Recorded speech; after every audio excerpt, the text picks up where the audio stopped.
So I have with me yet again my regular guest, Laure Jackson, who is back to talk about all of your sensory issues. Now, last week I said sensory stuff because I didn't quite know how to describe what it is that you do, but I think I've learned something, which is great. And we've had some questions and comments. So thank you for joining me once again here on the Get You Home show. Oh, it's great to be here. Looking forward to the questions too. Jolly good. Let's just dive in, shall we? I've got some very different strands. So this one, both anonymous. They email me separately.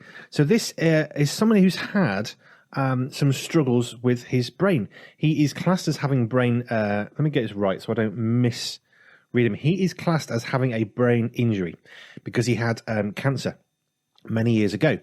And he said, this is his question, the main issues are coping with memory caused by low processing levels and fatigue. The question is how to cope with that and how to cope with folk not understanding it. Is there anything Anne might be able to do to help me? Oh, what a great question. Yeah, I think to start with, it's good to make the clarification that this isn't a technical sensory processing issue in the way that we would deal with those who have developmentally developed that way, as it were. You know, so for the children that are coming in, we would typically see sensory processing issues as a result of just the way that the brain has formed or hasn't really connected. So we can use specific sensory integration and processing strategies and therapies to get those connections working better. However, the best thing is about our brain is that even if we have an injury, we can still use certain strategies. We can't do the same types of therapy, but we can use a lot of that common sense that we know from the neuroscience and apply it to practicalities. So with someone with a brain injury, that is a different approach, and there are different strategies, different ways in that we would use with those. But yeah, absolutely. Any kind of assault on the brain is going to affect processing. So so it sounds like he has a lower processing speed and memory retention, possibly. It would be interesting to see if he is able to ascertain which types of memory so that we can focus on ones that might have some areas of strength. So he might be better at visual memory. So it would be writing things down and having things up so that he can actually see things rather than hear things. So you'd have visual prompts for his memory of things to do. The same way that many of us would write a shopping list or something. We've got it there as a visual prompt. Other people would be better recording things on their phone so that it's there as an auditory prompt of things that they need to remember and need to do. So there would be a lot of what we class as cognitive strategies. So there's lots of those strategies that involve clever thinking. So he needs to think cleverly around the areas that he struggles with. So we're finding what are the areas of his memory aren't that great. And whether it be visual memory, auditory memory, he might find that smells trigger off better memories, and he can associate smells and put smells into place to help him remember certain things.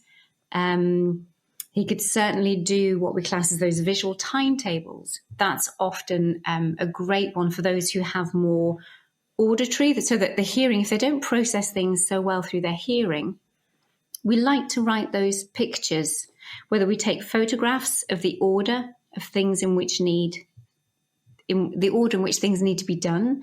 So if he's trying to make himself a meal, then he'd actually make sure that he has would have a recipe. It's clear, it's all laid out for him. And the same thing would be actually if there's a memory issue getting dressed, that you would want to put those pictures out of the order of getting dressed. Or if he's in work, what are the things that he needs to do, and making sure that he has those visual structures in place to be able to follow them, or put in those auditory structures, or smell, or that he has little tactile prompts. So it's just trying to use as many of the different senses as possible to connect with him. The lower processing speed is trying to slow things down on the computer, make things bigger, using, the same way that we can speed up the videos when we're watching videos. It's learning how to to accept that sometimes you have to slow these things down, and pressing pause and so on. And then he had another really good point, if you don't mind me just carrying on and chatting Go away, for it. is how he then communicates that to others.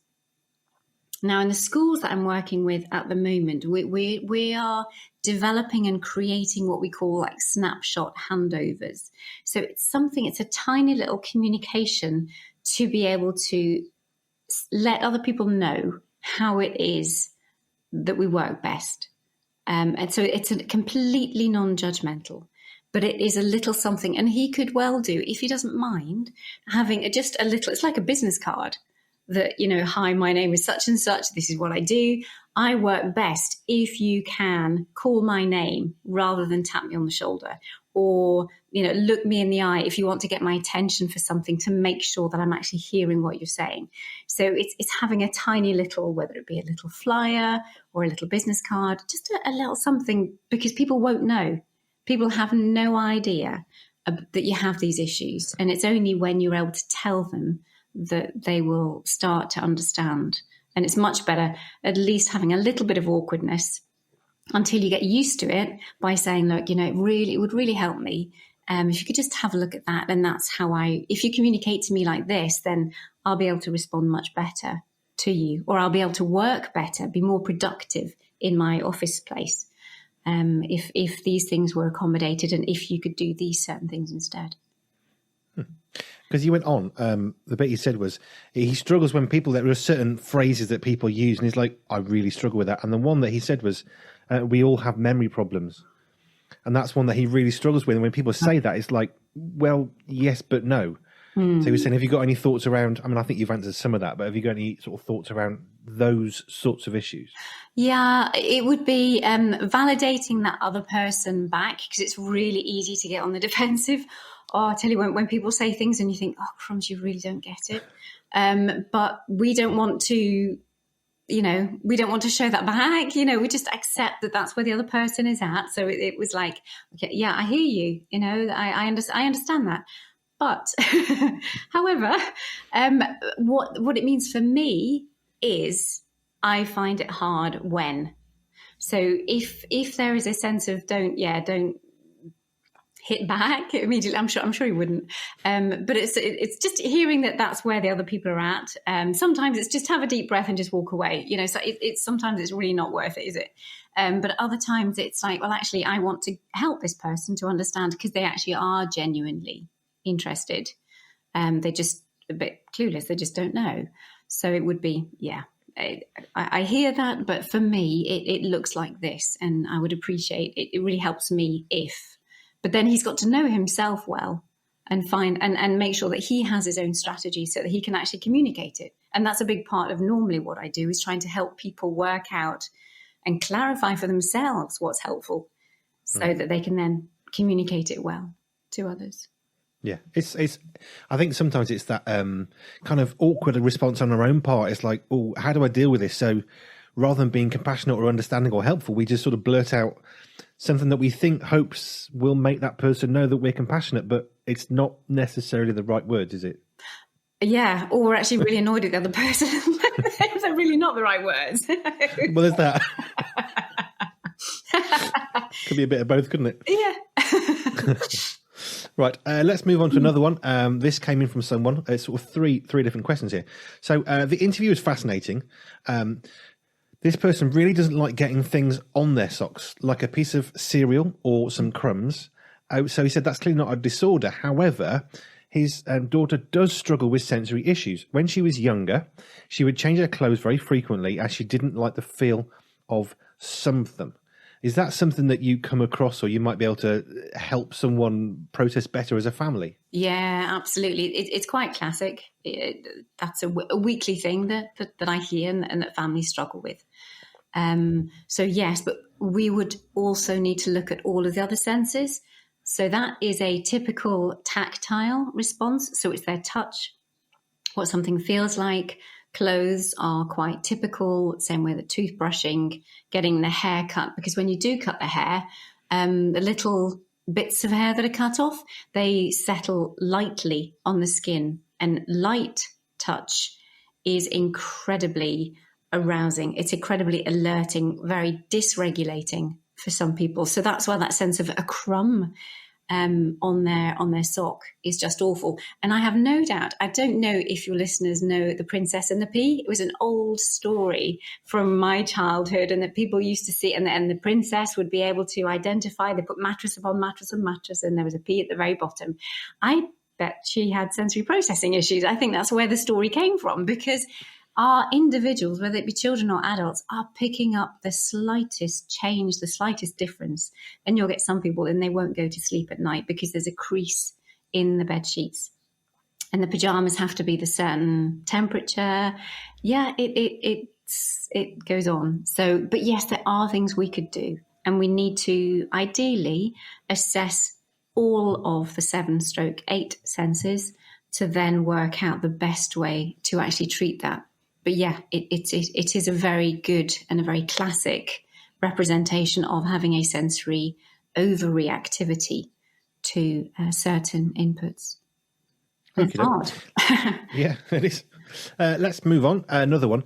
Question for your next interview. As a church, are there any simple steps that we could take to make services more accessible to those with sensory issues? My first thing that I would love is for the questionnaire that is in it. It's christiansensorysupport.com/church. In there, it's a free program. There's a questionnaire, and it goes through the 7 senses. So it's asking the individual, do you have an issue with the sounds in church? And get them to describe it. Do you have an issue with the amount of time you're expected to sit still or to stand? You know, the kind of like all up and down kind of thing that we tend to do in churches. That's tricky for different reasons for different people. So I think absolutely the first thing would be to have a conversation. And I like it when it comes from the front. That if there is someone at the front who's able to say, we really want to hear any particular difficulties or struggles that you might have processing sensory information. And if people don't know it, well, in that case, it's definitely better to have a questionnaire and every member of the congregation gets one of these, so that nobody is singled out. And it's very interesting, the responses that will come back. But it's nice because you care for the whole flock in that way. But I think that communication to begin with, because you can't really address any needs well until you know what they actually are. So you need information. You need to ask those questions, don't you? And be willing to have the answers that perhaps you don't even want to have. But that's the beginning of that help, isn't it? Yeah. And it is amazing. It is quite hard. It's really hard when you get something back and you want to help and you don't know what to do. And that was where the program was developed, to give solutions. So if folks are okay with feeling uncomfortable, then that's a great place to start. It's not a nice place to start, but you'll only improve and get more confident in dealing with these issues the more you're exposed to them and the more you start trying things, and then you get the positive feedback for the individual that you're trying to help, and that builds confidence, and then it moves to the next person, and then another person is willing to come back to church. They haven't been in church for a while because of this, but they all of a sudden feel as though they are valued, they are heard, they do have a voice. And that genuinely people are willing to look at it now because actually there are some solutions. I think I may have shared this one before, but I remember working in a church. We were doing some children's ministry, and there was one family, and one of their sons was very, very high on the autism spectrum. And he had sort of outbursts of shouting and not being able to sit still. And when they came to the church where we really worked with them alongside. And I said, well, how can we support you? And they were a bit shocked because no one had ever asked that question. They just feel awkward, make them feel awkward until they leave and they try and find another church. And we said, well, let's work. How can we work? What can we do? And for their particular situation, 2 of their children had no autism issues, and the one had very extreme ones. We provided a tent that was quite dark in a slight ante-room, and the child only went in there once, I think. And they said no one's actually bothered to want to work with us.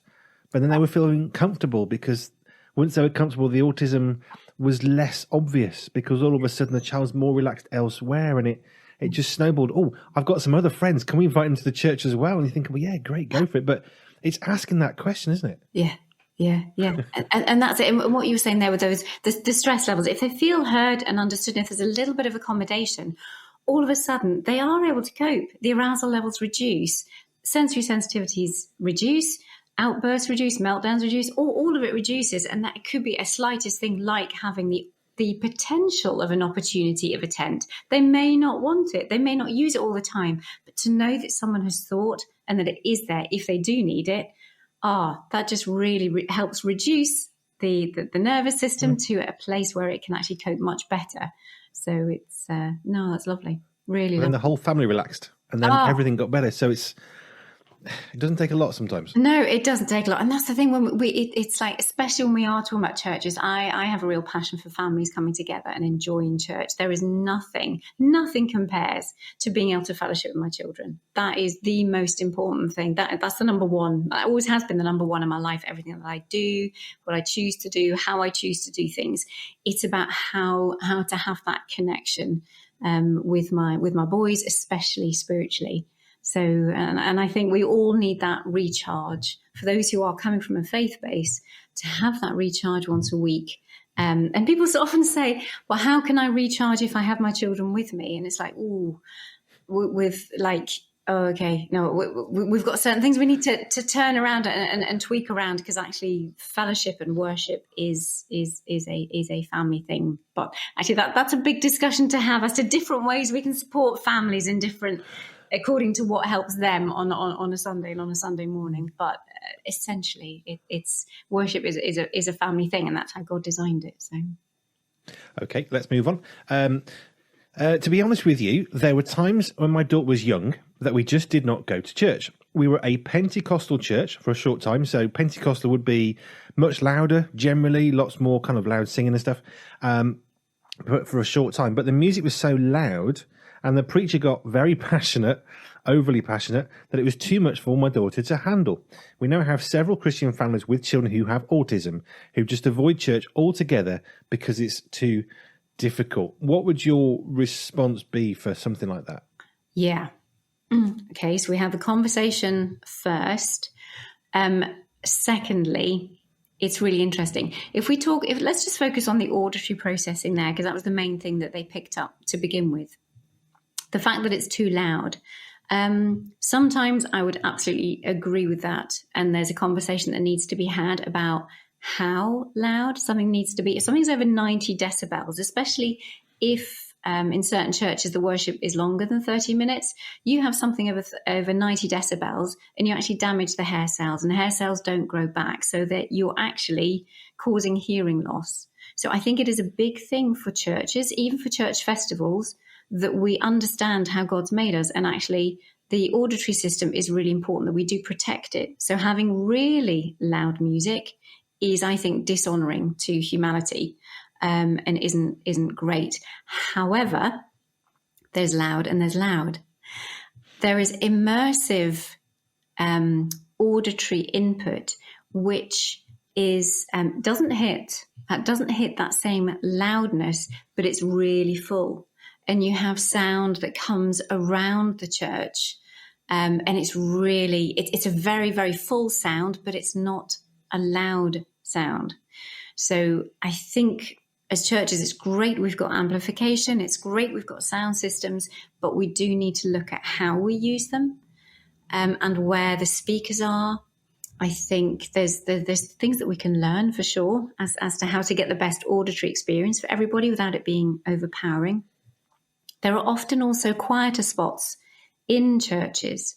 So it might be down at the front or at the back to the left, or in a little portion of the church if you've got one of these older churches. So it's worth looking at the auditory environment so that you do a proper assessment. And that's part of the Sensory Healthy Church program, that there is an audit that you would go through to make you think that maybe people didn't think before. There might be a quieter place in the church that isn't as, you don't get it as strongly as you do in other places in the church. So that could be one thing as far as the environment's concerned. So it's either genuinely turning it down, and does it need to be as loud as it is, looking at the sound system and different ways of creating the sound system.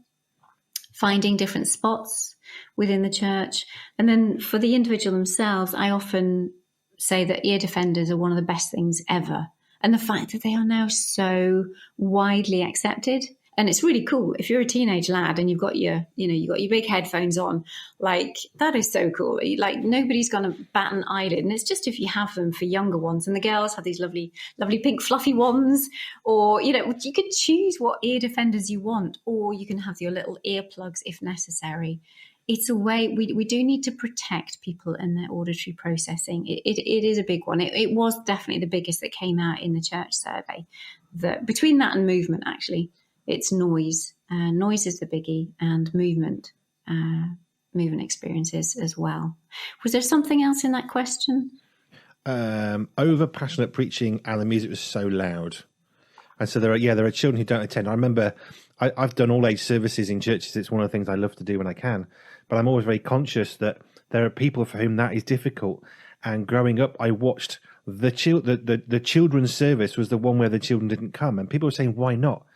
And even as sort of 15-year-old lad, I'm thinking, it's because the children are bored and they're not engaged, or it's too loud, or it's too long, or it's language they don't understand.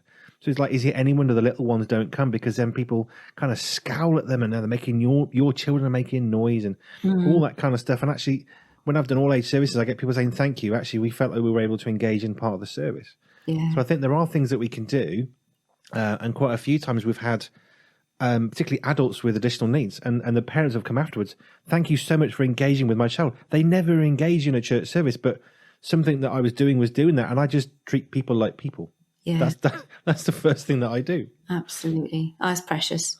Absolutely precious. And the other thing, actually, that I was thinking about the auditory system, I mean, it's quite radical, and I've never actually seen it. So if there is a church that is doing it or that would like to start doing it, I talk about having these sound pods, so that actually there are these, they're glass, PVC or whatever you want, pods within the church. There are spaces that we can actually close off, but you can still see what's going on. They can move in there quite readily. You can pull a curtain if the individual inside the pod is going to be quite distracting for the rest of the congregation. So they're not put off, but they can move inside there. They can make their own noises. That's also another big thing. It wasn't just the noise that was coming from the front, but it was the fact that some of our individuals do need to shout. They do need to make little noises. They do need to verbalize and vocalize. So it's how can we do that? Yes, we could take them out of the service, and that's absolutely fine, and they can watch it on a screen outside. But also, if they want to be part of what is going on in the main sanctuary, in the main building, well, then you just get these little sound pods, these little 2 meters, 2, 3, 4 meter pods that you just construct out of UPVC, and it's there as a safe space, but it really dulls down the auditory input from enthusiastic preaching to the sound of the music, from the sounds from the congregation, and the sounds from the individual themselves. So they're still part of it. They just have these. I love the idea of seeing like lots of little pods of different sizes so that people can move and they can join in, but they're not distracting or they're not making noise and disturbing other people within the congregation. I mean, we're talking about churches to some extent, but actually this can be applied to a business like a coffee shop. They could apply some of the same things of, well, that particular place is next to where you've got the coffee machine, and that's quite a piercing noise, or you've got cups coming out of the dishwasher and that's traveling, because sound bounces in weird ways. This is not a great spot, so you might want to have a table in the corner. Well, this is actually the quietest part of our cafe. Yes. A little sign on it, if you're struggling with sensory issues, this might be a better spot, or just understanding those things. Brilliant. Yeah, absolutely. And that's what I love. It just goes across the board. You start thinking sensory, and then you can just see how it applies to home, to work, to leisure, to clubs, to communication. I love it. Awesome. Well, thank you again. I'm actually fascinated by 2 things I'm going to come back on, actually, before we finish. One was, you said 7 or 8 senses, which I know we've chatted before, but that always jars in my head because I think there's only 5. So we'll come back to that one. And also you said 90 decibels is is a point at which we actually start to cause hearing damage. So that's actually something that's very easy to measure. I think you can get apps for phones now for decibels. Yeah, you that's can. An easy one to check. Oh, it is. Like over the 30 minutes, I'm awful at doing that. I do have my app because it's just like, this is really, really important, guys. This is really important. So yeah, I have my app on, but I do it discreetly. I think it's more for information gathering at the moment because you have to be careful as to how you communicate it, but it is there. If that is over there for 30 minutes, it will hit. I think a lot of churches will hit the 90 decibels during the service. But if it is constantly at that for over 30 minutes, you will start to cause hearing damage. All right. And then 8 senses. So just for people like me who think, I thought there was 5. Okay. Okay, this is a test for everybody listening. All right, okay. So we've got sight. I'll do it in our typical language until we get onto the more complex ones. We've got sight, sound, smell, taste, and touch. So auditory, olfactory, gustatory, visual, and tactile. There's our main 5. Now the other ones are proprioceptive system. That is information that comes from our muscles and our joints so that we can do things with our eyes closed, and I can make little signs. I can't see what I'm doing, but I know what I'm doing because the information is going from my muscles and my joints to my brain and back. That also helps you do things behind your back. So if you can't do things behind your back, if you can't tie a bow, other things that happen behind your back, or if you're trying to comb your hair or do your hair, if you've got long hair, you need good proprioceptive integrity, proprioceptive awareness in order to be able to be quite dexterous and coordinated when you're not looking at what you're doing, so that you don't trip upstairs, so that you're able to actually kick a ball when you're actually looking down the field instead of looking where your leg is. That's all proprioceptive information. The vestibular system is based in the inner ear. I've heard of that bit, I think. And that's what it kind of like tells you every time your head moves, whether you tip it forwards or backwards or side to side, or if you spin or if you're upside down, you're stimulating the vestibular system, which is it's huge. It affects us in loads and loads of ways. At some point, we'll have time, hopefully, to explore that because it's quite profound in what it does to us as humans. But so if you've got somebody who is a spinner, a rocker, they're upside down, they're watching TV with their head on the sofa and their feet up on the wall, lots of things going on there. And then the final one is interoception, which isn't actually a sense. It is a group of senses. So that's often why I say 7/8, because we've got those 7 senses, the 5 that we normally know with proprioception and vestibular. That's the 7, and we can use those for treatments.